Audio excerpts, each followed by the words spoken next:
Dita e dytë e kryeministrit Edi Rama në Athinë nisi me një takim me kreun e qeverisë greke, Kyriakos Mitsotakis.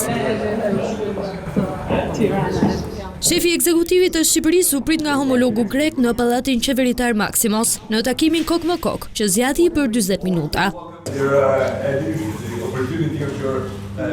Detajet e bisedës mes dy liderëve u dhan nga vetë Rama, i cili me anë të një postimi në rrjetin social Facebook tha se Tirana dhe Athina po punojnë për zgjidhjen e çështjeve të mbetura pezull. Me kryeministrin e Greqisë Kyriakos Mitsotakis na lidh një misi e posaçme e farkëtuar në rrugën e përbashkët të ambicjes për të modernizuar vendet tona dhe për të ngritur marrëdhëniet shqiptaro-greke në një nivel të ri. Përgjatë kësaj rruge jo vetëm momentet më të mira, por edhe ato më të vështirat janë karakterizuar gjithnjë nga komunikimi plot respekt e padorashka, ndërkohë që po punojmë për kapërcimin përfundimtar të gjitha çështjeve të mbartura mes dy shteteve për të dalë nga ky vit me një marrëveshje të re partneriteti strategjik. Ndër çështjet e mbartura mes dy vendeve është përcaktimi i kufive detar, për të cilët palët kanë rënë dakord për t'u drejtuar gjykatës ndërkombëtare. Tirana dhe Athina do t'i paraqesin argumentet e tyre në gjykatë, ndërsa është krijuar dhe një ekip i posaçëm për të evidentuar problematikat që kanë të bëjnë me të drejtën e detit.